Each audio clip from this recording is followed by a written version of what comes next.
Alrighty, folks, welcome to the video here for NFL Week 3. We actually did cash in on 2 out of our 3 premium NFL tier membership picks on my premium page for Week 2. And the good news is, folks, I have 3 more NFL tier membership picks going off here for Week 3. And the good news is, if you sign up for my premium NFL tier membership, you're going to get access to that package each and every day for the next 30 days. And as an added bonus, you're also going to get access to all of my cheaper memberships absolutely free. They're going to be included with your purchase. Now, I currently have over 780 members who are signed up and active on my premium site right now. And you may be wondering what the difference is between what I do here on YouTube and what I do on my premium site. Well, what I do here on YouTube is I'll handicap the entire slate of games in any given sport, side and total. What I do on my premium page is I actually share with you which one of these free picks I actually like the best. And if you like the channel, if you like the free plays, but you don't need access to all of my premium selections, you only need maybe one a day, you may want to think about signing up for my $1.99 daily best play. It costs just $1.99 for 30 days of service. The math works out to be just 6 cents a day. And that's right, you're going to receive one premium selection of mine every single day for the next 30 days. And of course, if you want to go on the other side of the spectrum and you want all of it, you want to access all of my premium content, you want every single play I put out each day, you may want to think about signing up for my full access, all-inclusive chairman package.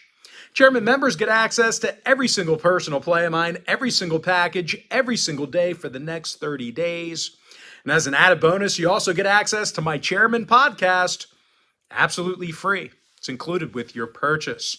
Once again, that site's patreon.com/BrockPage. The link is in the description section below. And with that, folks, let's go ahead and dive into some free content.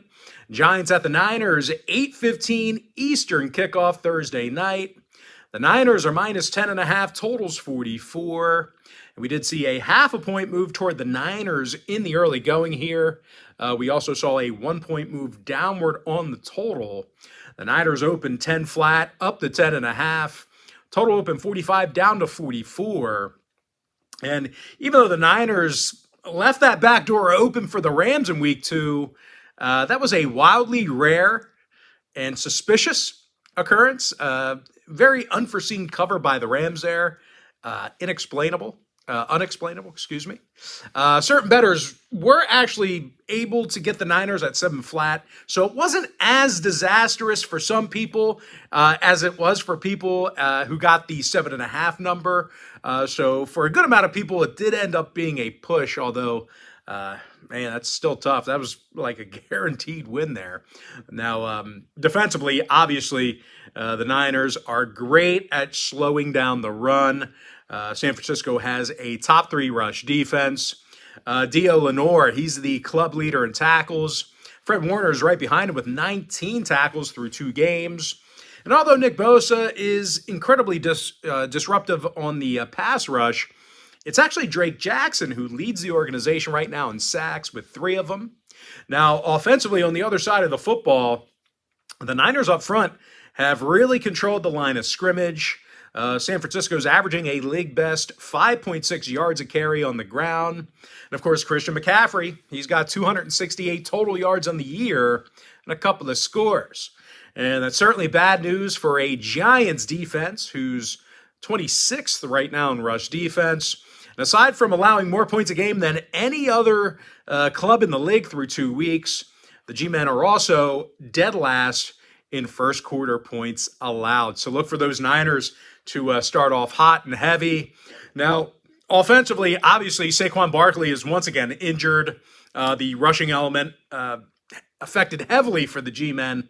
And when it comes to that quarterback position, Daniel Jones, he's thrown 3 picks, fumbled it once.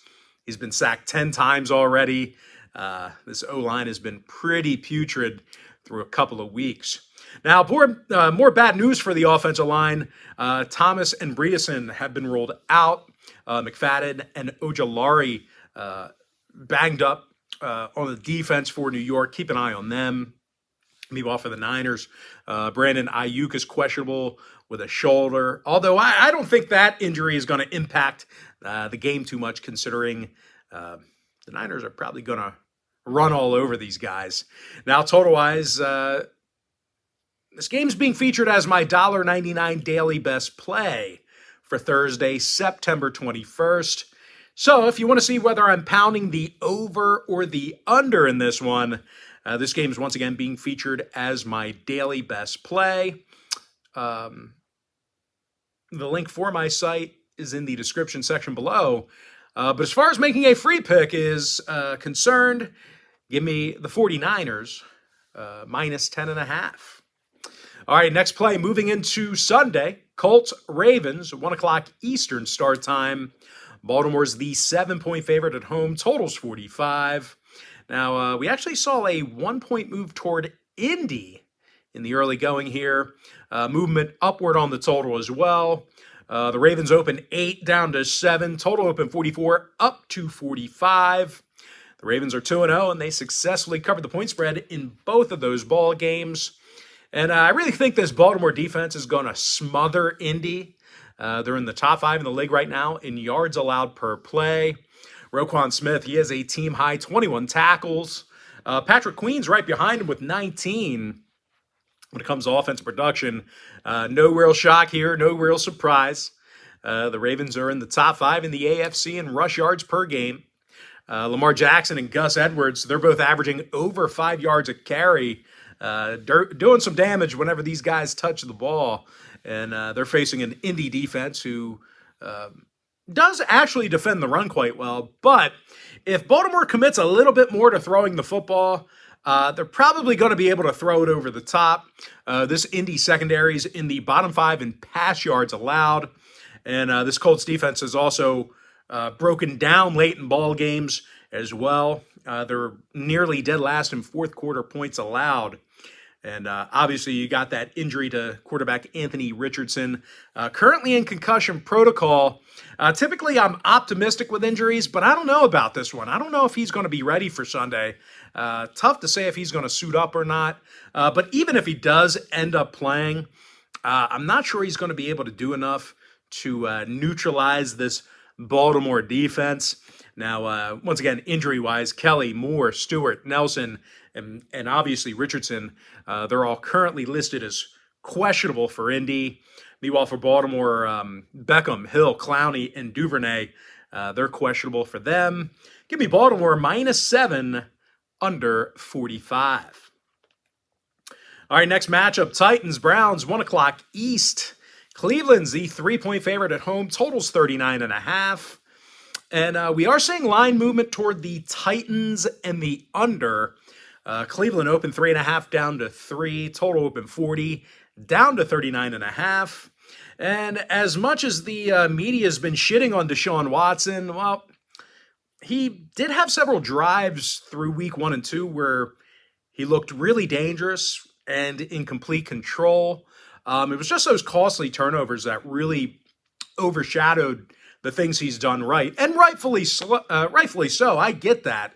But Deshaun isn't helpless, and the media narrative right now is that he can't do anything right, and that's not true. Now, of course, you've got that devastating injury to Nick Chubb.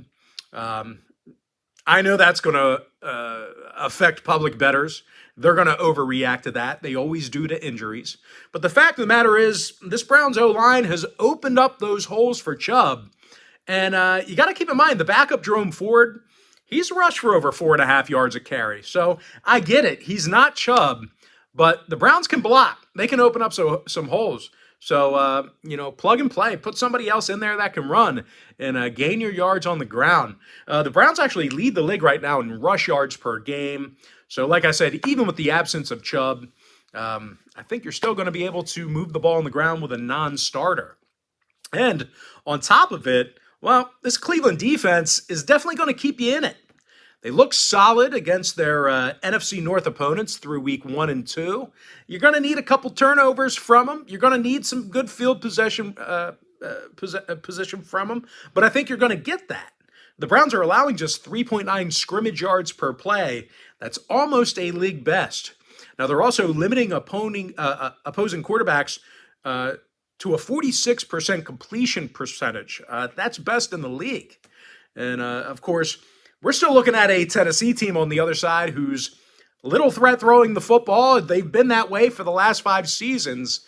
Tennessee's in the bottom 3 in QBR right now. Meanwhile, on the defensive side, well, this Tennessee secondary is very shaky. They're allowing over 280 yards a game through the air. Now, injury-wise, the Titans are very banged up right now at the moment. Autry, Gifford, Kendall, Tart, Landry, Hooker, Skoronski, and Derrick Henry, all listed as questionable. Meanwhile, for the Browns on the other side, Cooper, Taki, Wills, Walker, and Zadarius Smith, they've been all limited in practice this week. Keep an eye on them. But regardless of those injuries, give me the Browns -3 over 39.5. Next matchup, Falcons, Lions, 1 o'clock East. Detroit's -3.5. Totals 46 and a hook. Now, we did actually see a 0.5 point move toward Atlanta and the under in this one. And I'm not sure if you're aware of it. The Falcons and Desmond Ridder, they're 2-0 on the year. Nice wins over Carolina and Green Bay. Now, this Falcons defense, they're defending the pass quite well. And I get they faced Young and Love in their opening 2 contests, but still, you got to consider the fact that this Atlanta secondary allows fewer yards a game through the air than any other franchise besides one. Meanwhile, on the offensive side of the football, Atlanta's going to have to continue to run the ball well. They've done it. They're already a top 5 rushing team in the NFL at the moment. Bijan Robinson's averaging over 6.1 yards a carry. Tyler Algier is also averaging 62 yards a game as the RB number 2. Now, they're going to have to neutralize this Detroit defense, who is 28th in points allowed per game. They actually gave up 37 to Geno Smith and the Seahawks just a few days ago. Joseph and Mosley are questionable on defense for the Lions, a little bit banged up there. And, of course, C.J. Gardner-Johnson, he's on the IR. The ski mask, not getting it done. Now, total-wise, both teams saw their Week 2 matchups get over the number. Give me Atlanta +3.5 over 46 and a hook. Next matchup, it is going to be Saints-Packers, 1 o'clock Eastern kickoff. Green Bay's the 2-point favorite at Lambeau Field. Totals 42.5. And for a team laying a couple of points here, I think the Pack's going to have a tough time moving the football. They're facing a very tough defense in New Orleans. The Saints are actually in the top 5 in yards allowed per game. They're holding their opposing quarterbacks to just 56% passing. And that's certainly bad news for Jordan Love because he's completing only 55% of his passes, and the Pack has no running game to back him up. Green Bay is 25th in the league right now in rush yards per game. And even more bad news, running back Aaron Jones, he's still not practicing. He's battling that hammy. Now, once again, the Pack's facing a physical Saints defense who loves stopping the run. New Orleans actually in the top 3 in the NFC in yards allowed. Demario Davis, he has 17 tackles. Granderson with 2.5 sacks up front. When it comes to the injury list, defense is pretty healthy for the Saints right now. Offensively, Moreau, Williams, and Hill are questionable. But that New Orleans D, pretty healthy, pretty physical. Now for Green Bay on the other side, Bakhtiari and Jenkins are banged up on the line. Jones, Gary, and Van Ness are also questionable. When it comes to the total, New Orleans is 2-0 to the under this year. Probably want to look for more of the same here in this game. I think that Saints D is going to make life pretty uncomfortable for Jordan Love. Give me the Saints +2, under 42.5. Next matchup, little divisional game here. Texans, Jags, 1 o'clock East. Jacksonville is the 9-point favorite at home. Totals 44. And in the early wagering here, we're actually seeing a 1-point move toward the Texans and the under. And call me crazy, but I actually do think the Texans can cover this number here. They've actually thrown for a bunch of yards with the youngster. They're actually in the top 5 in pass yards per game. Meanwhile, this Jacksonville secondary is in the bottom 5 in the AFC in yards allowed through the air. I think C.J. Stroud can have some success moving the chains. He's thrown for over 625 yards through just 2 games.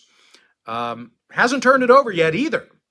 And if you don't know who Nico Collins is, well, I guess I really don't blame you. I don't know how many fantasy teams he was on. I don't know how many teams he was on. I don't know how many people drafted him, but he might be on some teams now because Stroud's completed 13 passes to Collins for 226 yards already.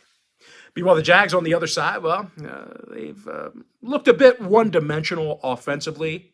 They're throwing it a bunch of times, and they're certainly not running well.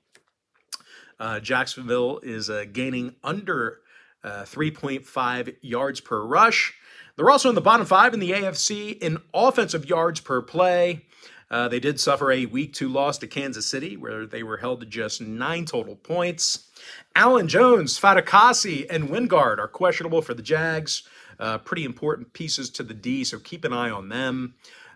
Meanwhile, for Houston, they are pretty banged up themselves. Hey, listen, I'm not telling you they're going to win the game, but I think they can keep it within 9. But anyway, for the Texans here, Petre, Ward, Fant, Grenard, Dell, Perriman, Tunzel, Thomas, and Murray, they're all listed as questionable. C.J. Stroud was also limited in practice with that shoulder, but they're going to get him ready to go. It's a divisional game. It's a game that they probably have a chance to compete in, so I think they're going to shoot him up or get him ready to go. I think we're going to see Stroud in action here. Now, total-wise, I think both quarterbacks can probably have some success in moving the football. I wouldn't say either team has a stifling defensive units. Both teams have played divisional rival Indy, and both teams saw those contests get over the total respectively. So I'm going to lean toward Houston plus 9 over 44. The next ball game, Broncos Dolphins, 1 o'clock East. Miami's -6 at home, totals 48. And I am looking for the Dolphins to continue to roll here. 2-0 straight up, 2-0 against the spread. Offense looks great. Defense looks lackluster, but I don't see Denver outscoring the Fins. And if you're just going to outscore everybody, I don't care how bad your defense plays. Score more points. Do what you got to do. Tua's thrown for 715 yards already. Tyreek's averaging over $125 a game. And no real surprise here, Miami's leading the NFL in yards per contest. Now, before we go writing off this defense, there has been a lone bright spot for Miami. The secondary does a nice job at times keeping things in front of them. They're actually allowing just 7.4 yards per completion. That is nearly a league low, so as bad as they've been, there is a positive there. They're also facing a Denver team that's heavily penalized on offense. They keep shooting themselves in the foot, really hurting their drives. These guys average more penalties on offense than any other team besides one. Meanwhile, on the defensive side of the ball, well, more of the same. The Broncos are in the bottom 3 in penalty yards given up. A very undisciplined team in the early going here, both sides of the football. This Bronco defense is also allowing opposing quarterbacks to complete over 72% of their passes against them. They're also giving up a lot of points in the fourth quarter. Simmons, Clark, Bowles, Purcell, they're all questionable for the Broncos. Meanwhile, for the Dolphins, they do have a whole bunch of guys on that injury list. So keep an eye on the following names: Campbell, Hill, Joseph, Ahmed, Davis, Croft, Van Ginkel, Phillips, Armstead. They're all questionable. And, of course, once again, Tyreek Hill and Jalen Waddle, both wide receivers, they're officially listed as questionable as well. Although I don't think Miami will be overly transparent with their statuses this week. I've got to imagine we'll probably see both of those guys in action. Probably not as hurt as maybe they're leading to believe. But anyway, total-wise, both teams saw their Week 2 matchups get over the line. Give me the Dolphins -6 over 48. Next ball game, Chargers, Vikings, 1 o'clock East. The LA Chargers are the 1-point favorite. Total's 54. Now, we did see this line flip earlier in the week. Probably see it flip again. And by Sunday, I've got to imagine this one will probably kick off as a pick'em. We saw all kinds of movement on both the side and the total. The Chargers opened 1.5. It went to Minnesota -1. Now it's Minnesota catching a point. Total open 51.5, all the way up to 54. And that movement on the total upward, it is for good reason. Both of these defenses have stunk, but you do have to consider the fact that this Minnesota defense, they have defended the pass pretty well. They're actually allowing just $170 a game through the air. Cameron Bynum has 25 tackles from that safety spot. Danielle Hunter continues to put on the pressure. Hunter's got 4 sacks already through a couple of ball games. And as much as people hate Kirk Cousins, guys, he's thrown for over 700 yards already in 6 touchdowns. And of course, his favorite target's been Justin Jefferson. He's got 20 grabs for 309 yards already. And I really look for that duo to carve up this Charger D. LA's allowing more pass yards a game than any other team in the league. And no real surprise here, folks. The Chargers are allowing a league-worst 13.9 yards per completion. Jefferson can be a real problem for these guys. And more bad news for this Charger defense. Kendricks, Bosa, Henley, and Rumpf, they're all questionable to suit up. Austin Eckler is also battling an ankle injury on offense. Meanwhile, for Minnesota, Bradbury, Hicks, Metellus, Naylor, and Davenport, they are questionable for them. Now, total-wise, the Vikes saw their Week 2 matchup with Philly get about 15 points above the posted number. And obviously, the Chargers are 2-0 to the over on the year with that lackluster defense. Give me the Vikings +1 over 54. All right, next matchup, Patriots-Jets. Little AFC East action here. That's a 1 o'clock Eastern kickoff. New England is the 2-point favorite on the road. Total's 37. Now, guys, if you watch my videos, you know I've backed the Patriots catching points at Gillette for 2 weeks straight, and both times they failed to cover. This time they're laying points on the road. And for some reason, I got to back them again. New England faced 2 very good teams in Philadelphia and Miami. Talk about a grinder to open up the year. Meanwhile, the Rodgers-less Jets, they faced a great team in Dallas last week, and they were hardly competitive toward the end of that game. So, at least the Pats are competing with good teams. The Jets did not. Offensively, the Jets are dead last in completions, dead last in QBR. They're facing a New England defense who has somewhat inflated defensive numbers because they faced 2 of the best offenses in the NFL. So that's why you're seeing their defensive numbers not be all that great.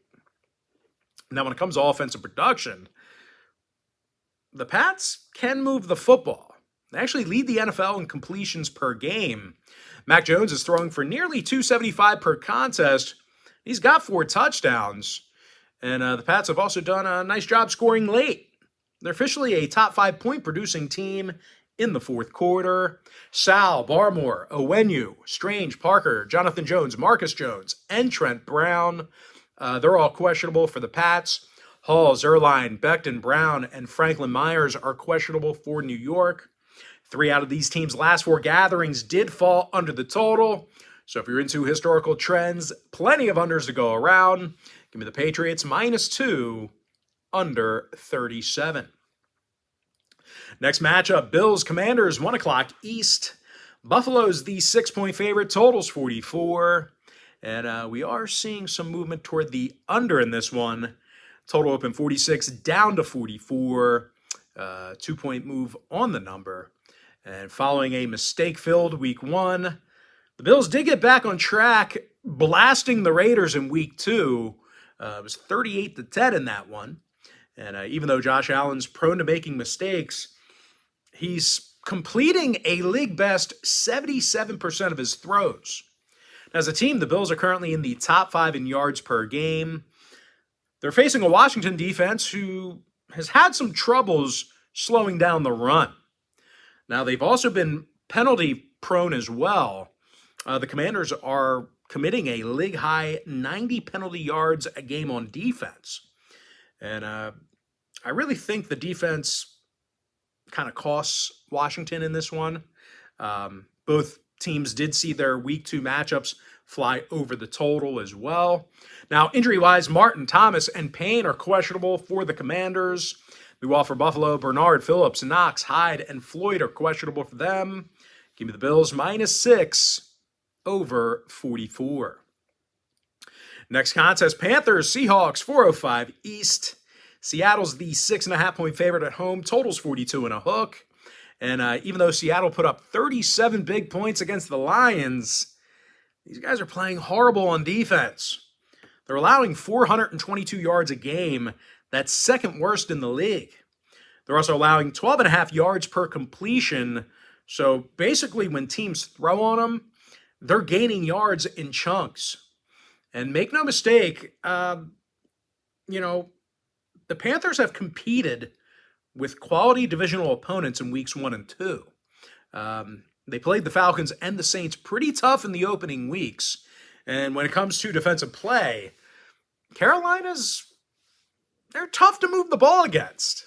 Their secondary's in the top 5 in fewest passing yards allowed. Xavier Woods and C.J. Henderson, they have 20 tackles between the both of them. Meanwhile, Frankie Louview's providing a good amount of pressure up front. Now, offensively, I know you're probably going to have concerns, and rightfully so, but I actually think the Panthers can have some success moving the football. They're nearly leading the NFC right now in yards per rush. Now, Wooten, Sanders, Burns, Houston, they're all questionable. Bryce Young didn't practice yesterday, so keep an eye on him. Not really sure what's going on with him, but I've got to imagine, he'll be ready. Now, unfortunately, Shaq Thompson, he was placed on the IR earlier in the week. Won't see him for a while. Now, Seattle on the other side, they've got a slew of guys who are banged up right now. Bush, Cross, Metcalf, Brown, Haynes, Reed, Disley, Love, Bryant, and Woolen are all questionable. Mike Morris, he was placed on the IR. Give me Carolina +6.5, keeping this one close, over 42 and a hook. All right, next ball game, Cowboys, Cardinals, 425 East. Dallas is laying 12 points on the road. Total's 43. And for some reason, we're seeing movement toward the Cardinals. The Cards were catching 13 in the early going. Now it's just 12. Total open 44 down to 43. And we could, regardless of the line movement, we could very well see another Cowboys shutout. Their defense is looking vicious, very aggressive. Micah Parsons has 3 sacks already, 4 tackles for loss, forced fumble recovery. Plus, there's just so much that he does that you don't, see in the stat column. There's a lot in the opposing team's game plan that he affects. Do the Cards use an extra tight end in that particular set? Do they put an extra back in the backfield to block on passing plays? False starts, you got to consider false starts. Just a lot of things that Parsons does. He's a disruptor. He'll disrupt your game plan. Now, offensively, CeeDee Lamb, he's got 220 yards on the season already. And the Cowboys really haven't thrown it much. So great production out of him. Dallas is facing a winless Arizona team who's allowed 51 total points already. They blew, a 20-point lead last week against the Giants. Arizona does not defend the pass well. They're allowing double-digit yards per completion. And offensively, Josh Dobbs is thrown for minimal yards. And his leading receiver is averaging under 9.2 yards per reception. Now, injury-wise, Baker, Fotu, Woods, and Watkins are questionable for the Cards. Smith, Hurst, Cooks, and Martin questionable for Dallas. And when it comes to the total, the Cowboys have allowed just 10 total points this year through a couple of games. Their Week 1 matchup was was indeed a shutout against the G-Men. Could see some more of the same here. Give me Dallas minus 12, under 43 in the tight window. All right, next matchup, Bears-Chiefs, 425 East. Kansas City's minus 12 at home, totals 48. And we have seen considerable line movement on both the side and the total in this one. KC opened 13, down to 12. Total opened 50.5, down to 48. Now, Kansas City has not been overly impressive, but, we're looking at an organization that's so sound right now, you can almost afford to dummy down the playbook a bit and really not put too much on tape, especially when you're facing a team like Chicago. I'm not saying they're not going to try as hard. They're going to put forth max effort, but, there's no real need to put out your go-to third and fourth down calls against Chicago in week 3. You don't want to get that stuff out on tape, calls where you really need a first down or you really need a stop. You don't want to show that. And to be truthful, and Andy Reid's been known to do that, kind of conceal the playbook a little bit early in the year. The Chiefs are definitely doing enough to be efficient. I mean, these guys are averaging over 5.6 yards per play offensively. They're in the top 5 in the AFC in passing yards. When it comes to defensive play, the Chiefs are making opposing quarterbacks uncomfortable. They've held Trevor Lawrence and Jared Goff to a 58% passing completion percentage collectively. They're taking on a Chicago offense who continues to struggle. Justin Fields has thrown 3 picks, and he's been sacked 10 times already. Hard to believe last year people were saying he was really good, and the year before. Chicago's leading rusher, Khalil Herbert, he's gaining a pitiful 31 yards a game. Now, injury-wise, Blackwell, Jones, Mooney, Patrick, and Jackson are questionable. Meanwhile, for the Chiefs, Tony, Pacheco, James, Bolton, Gay, and Snead are questionable for them. You are going to want to keep an eye on Bolton and Snead. They are the Chiefs' leading tacklers. Now, total-wise, KC's 2-0 to the under to start the season. Give me the Chiefs minus 12, under 48. Next matchup, Steelers, Raiders, 8:20 p.m. East. Las Vegas is the 2-point favorite. Totals 43. And we did see a flip of the line in this one. The Raiders were catching a point earlier in the week. They were the 1-point dog. That line has moved 3 points toward them. Total also opened at 44.5, down to 43 even. But I do think there's more upside to Vegas than there is to Pittsburgh right now. I do think Jimmy G can exploit a lackluster defense better than Kenny Pickett can in this game. And the Steelers win against Cleveland in week 2. Well, that was strictly catapulted by offensive mistakes by the Browns. The Steelers luckily scored, 2 defensive touchdowns off of offensive mistakes. That's very rare. You don't see that often. And other than that, well, the Steelers just can't move the football. Pittsburgh's second to last in the league in yards per game. They're facing a Raiders secondary who does keep it in front of them. I mean, they did get blasted by Buffalo last week, don't get me wrong. But, that's what Buffalo does. That's what Buffalo is supposed to do. They're going to do that to a lot of teams this year. They're going to do that to a lot of different teams. Buffalo's supposed to whoop your ass. So, the Raiders aren't supposed to be competitive with Buffalo. But anyway, the Raiders allowed under 7.6 yards per completion this year. They're in the top 3 in that category. And we're really kind of looking at a battle of attrition here. Special teams going to be very important. Field goals, punts, field position. Now, injury-wise, Bennett, Smith, Wilson, Epps, Diablo, Myers, Nichols. They're all questionable for Vegas. Meanwhile, Golden, Casey, Washington, Olszewski, Fitzpatrick, and Ogunjobi are questionable for the Steelers. And with the lack of offensive production out of both teams, I think this one will stay under the total. Give me the Raiders minus 2, under 43. All right, we got another doubleheader on Monday Night Football in Week 3. Our first game is the Eagles at the Buccaneers, 7:15 East. Philadelphia is the 4.5-point favorite on the road. Totals 45 and a hook. Now, we did see a 2-point move toward Tampa in this one. The Bucs were catching 6.5, now down to 4.5, 2-point move. But I'm just not sure Tampa Bay has faced the quality of opponent like Philadelphia.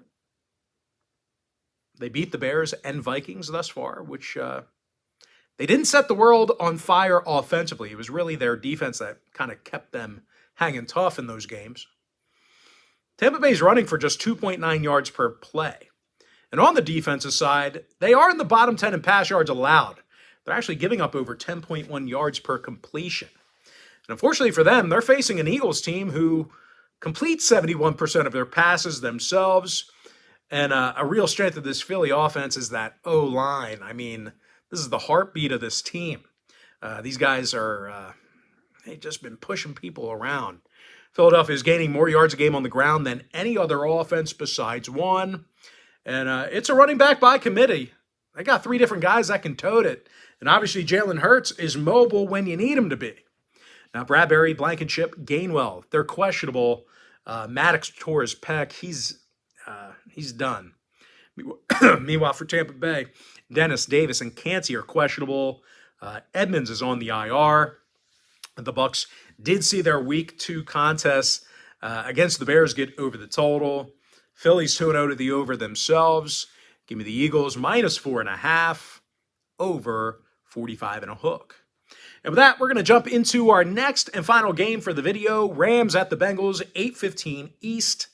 Cincinnati's the 2.5-point favorite. Total's 43.5. Now, we did see a 1-point move towards Cincy and a 0.5-point move toward the over.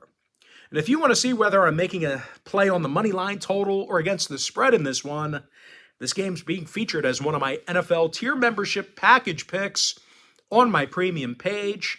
And once again, if you sign up for that membership, you're going to get access to my NFL tier membership pick package for the next 30 days.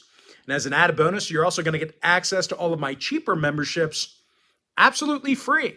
They're going to be included with your purchase. But unfortunately, no free pick for that game. And with that, folks, now it is time for our quick pick recap. Give me the Niners -10.5, getting the job done against the number. Ravens -7, under 45. Cleveland Browns -3, over 39.5. I won 2 out of my 3 NFL tier membership package picks on my premium page in week 2. And the good news is I have 3 more NFL tier membership package picks going off here this week for week 3. The link is in my bio. Atlanta +3.5, over 46.5. New Orleans +2, under 42.5. Houston Texans +9, over 44. Miami Dolphins -6, over 48. Vikings +1, over 54. Patriots -2, under 37. Buffalo Bills -6, over 44. Panthers +6.5, over 42.5. Cowboys -12, under 43. Kansas City Chiefs -12, under 48. Raiders -2, under 43. Philadelphia Eagles -4.5, over 45.5. And unfortunately, I have no free pick for you in the Rams-Bengals game. And with that, folks, that's going to do it for me. Got to thank you for joining me right here on YouTube. Really hope you enjoyed all this great free content, all this great free information. With that said, folks, happy Thursday to you. Best of luck to you. And I look forward to seeing you later on today on my website at patreon.com/BrockPage.